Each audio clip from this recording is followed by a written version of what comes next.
तीन बहनों की लालची भाभी। करिश्मा, रेशमा और मनीषा तीन बहनें हैं। उनका एक भाई भी है, मयंक। मयंक अपनी बहनों को बहुत प्यार करता है, लेकिन मयंक की पत्नी सविता इस मामले में मयंक से बिल्कुल ही अलग है। वो अपनी ननदों का जितना बुरा कर सकती है उतना बुरा करती ही रहती है और अपनी ननदों पर हुक्म भी चलाती है। करिश्मा, करिश्मा, तुमने अभी तक नाश्ता नहीं बनाया? तुम्हारे भैया को ऑफिस जाने में देर हो रही है। हाँ भाभी, बस अभी बनाती हूँ। करिश्मा, तुम ये ढीलापन छोड़ दो। कल को पराए घर जाना है। वहाँ अगर तुम इस तरह से काम करोगी तो लोग क्या कहेंगे कि माँ ने और भाभी ने कुछ सिखाया नहीं। और तुम्हारी दोनों बहनें कहाँ हैं? अब रेशमा मार्केट गई है और मनीषा सो रही है। क्या? सुबह के 8 बज रहे हैं और ये महारानी अभी भी सो रही है? ये कहते हुए सविता अपनी सास दुर्गा देवी के पास जाती है। माँ जी, देख रही हो अपनी बेटियों के तौर तरीके? क्या हुआ बहू, सुबह सुबह क्या कर दिया मेरी बेटियों ने? अरे एक तो अभी अभी उठकर किचन में गई है, दूसरी सुबह सुबह बाहर चली गई और तीसरी अभी तक सो रही है। क्या करूं मैं इन तीनों का, मैं तो परेशान हो गई हूँ। जा जाकर उठा उसे और रेशमा से मैं बात करती हूँ। सविता सीधा मनीषा के कमरे में जाती है और उससे कहती है, महारानी जल्दी उठो, सूरज सर पर आ गया है। भाभी थोड़ी देर और सोने दो ना, मैं रात को लेट सोई थी। वो क्या ना, यूनिट टेस्ट चल रहे हैं। शराफत से उठती है या नहीं, या फिर पानी की भरी बाल्टी डालूं तेरे ऊपर? नहीं भाभी, मुझे बिस्तर में नहीं लाना, उठती हूँ मैं। मनीषा जल्दी से उठकर बाथरूम में चली जाती है। सभी आराम से बैठकर नाश्ता कर रहे होते कि तभी रेशमा बाजार से हाथ में सामान लिए आ जाती है। रेशमा को देखते ही सविता उस पर बरस पड़ती है। लो, आ गई महारानी। ऐसा भी क्या सामान लाना था जो सुबह आंख मलते ही बाजार की तरफ रवाना हो गई? भाभी, कल आप ही तो चीख रही थी कि घर का सारा सामान मुझे ही लाना पड़ता है, घर में किसी को भी किसी काम से कोई लेना देना नहीं है। अब मैं बाजार जाकर सामान ले आई तो आपको इस बात से भी तकलीफ हो रही है? देख रही हो माँ जी, अपनी बेटी की जुबान कैंची से भी तेज चलती है। और मयंक, आप तो कुछ कहेंगे नहीं अपनी लाडली बहन को। रेशमा, अपनी भाभी से ऐसे बात नहीं करते।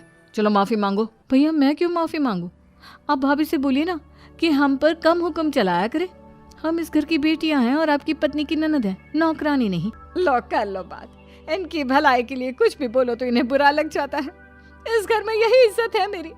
देख लो माँ जी, आपकी बेटी किस लहजे में मुझसे बात कर रही है। सविता वहां से चली जाती है। मयंक को बहुत गुस्सा आता है, वो भी वहां से चला जाता है। फिर करिश्मा रेशमा को समझाती है, रेशमा, तुम्हें भाभी से माफी मांग लेनी चाहिए थी ना। लेकिन दीदी, मैंने कुछ किया ही नहीं, तो मैं माफी क्यों मांगू? हाँ करिश्मा दीदी, रेशमा दीदी जैसे ही घर में आई भाभी ही उन पर चिल्ला रही थी। हाँ, मैं मानती हूँ कि गलती भाभी की थी। मैं तो इसलिए बोल रही हूँ कि भाभी ने माँ को तो पूरी तरह अपने वश में कर लिया है। वो हमारी बात सुनती ही नहीं। मयंक भैया हमारे लिए हमेशा खड़े रहते हैं, इसलिए उनकी बात का मान तो तुम्हें रखना चाहिए था ना। कोई फायदा नहीं दीदी, कुछ दिनों की बात और है, भाभी उन्हें भी हमारे खिलाफ भड़का देंगी। फिर वो भी माँ की तरह हमारी किसी बात का विश्वास नहीं करेंगे। इसी तरह सविता अपनी तीनों ननदों को किसी न किसी बात पर परेशान करती रहती थी। एक दिन मयंक अपनी तीनों बहनों के लिए गिफ्ट लाया। क्या रेशमा, ये तुम्हारे लिए हार का सेट। रेशमा, तुम्हारे लिए सुंदर सी ड्रेस। और मनीषा, तुम्हें किताबें पसंद है ना, तुम्हारे लिए किताबें लाया हूँ। थैंक यू भैया। थैंक यू भैया। थैंक यू भैया। करिश्मा, तुम्हारा नेकलेस कितना सुंदर है। ये भैया कहाँ से ले आए होंगे? मैंने भैया को 3 दिन पहले फोन पर ये डिजाइन दिखाया था और आज भैया ये ले आए। सविता तो अपनी ननदों के गिफ्ट्स देखकर जल गई और करिश्मा का नेकलेस तो उसे भी बहुत पसंद आया था। अपनी बहनों के लिए कितना अच्छा नेकलेस लेकर आए हैं, मुझे कभी कोई गिफ्ट नहीं दिया। मैं आज ही ये हार चुरा लूंगी। रात में सविता करिश्मा का हार चुरा लेती है और इसी तरह उसे अपनी ननदों की जो भी चीज़ अच्छी लगती वो उसे मांगती नहीं, बल्कि रात के अंधेरे में चुरा लेती। इसी तरह दिन बीतते गए और सविता ने मयंक के दिल में भी उसकी बहनों के लिए नफरत पैदा कर दी। एक दिन मयंक ने करिश्मा और रेशमा के लिए रिश्ता देखा और ये बात उसने घर में सबको बताई। माँ, करिश्मा और रेशमा के लिए बहुत अच्छा रिश्ता आया है। वो लोग कल इन्हें देखने आ रहे हैं। आप और सविता मिलकर सारी तैयारी कर लेना। ये सुनकर करिश्मा और रेशमा खुश हो जाती हैं, लेकिन सविता सोचती है, अगर इन दोनों बहनों की शादी हो गई तो घर और बाहर का काम कौन करेगा?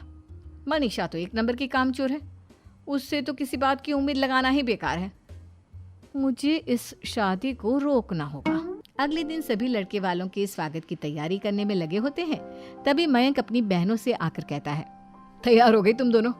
देखो दोनों लड़के बहुत अच्छे हैं, मैं कोई कसर नहीं छोड़ना चाहता, इसलिए तुम उनके सामने अच्छे से बिहेव करना और अपनी भाभी से लड़ने मत लग जाना। करिश्मा, तुम वो नेकलेस पहन लो ना जो मैं तुम्हारे लिए लाया था। भैया मैं बहुत देर से वो नेकलेस ढूंढ रही हूँ, लेकिन मुझे मिल ही नहीं रहा।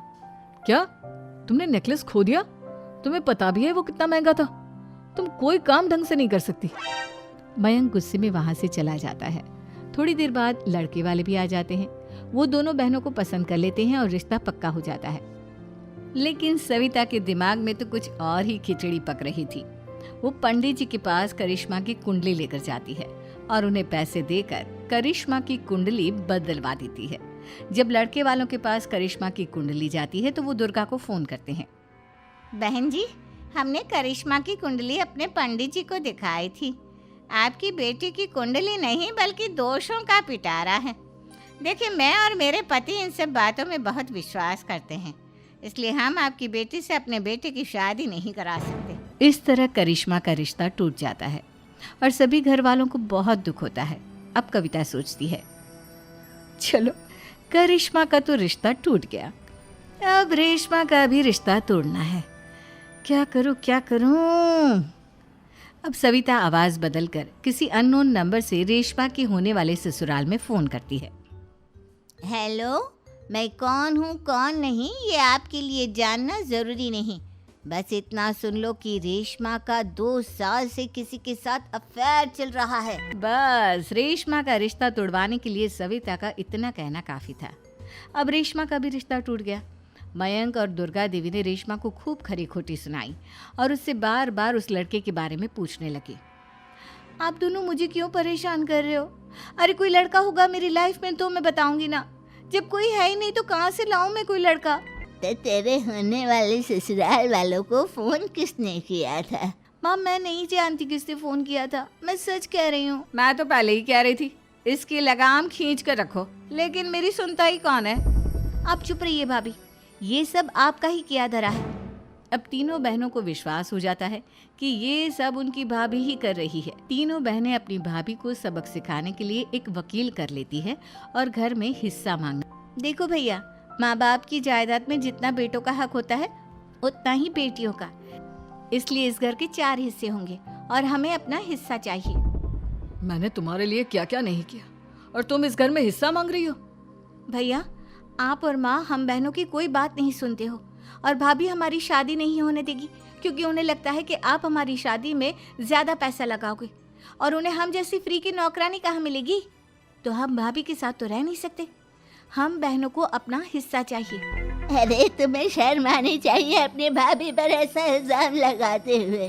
वो तुम्हारे बारे में कितना सोचती है। हाँ माँ, भाभी हमारे बारे में बहुत सोचती है, दिन रात बस यही सोचती रहती है कि किस तरह से अपनी तीनों ननदों को परेशान करूं और कभी मुझे पढ़ने भी नहीं देती।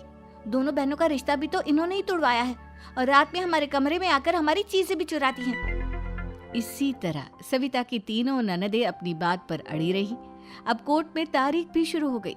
जब सविता को लगा कि उसकी तीनों ननद इतनी आसानी से नहीं मानने वाली, तो उसने अपने पति और सास को सारी सच्चाई बता दी और अपनी तीनों ननद से माफी मांगी। मयंक और दुर्गा को भी अपनी गलती का एहसास हो गया। अब सविता खुद करिश्मा और रेशमा के लिए अच्छा रिश्ता ढूंढती है और उनकी शादी करवाती है।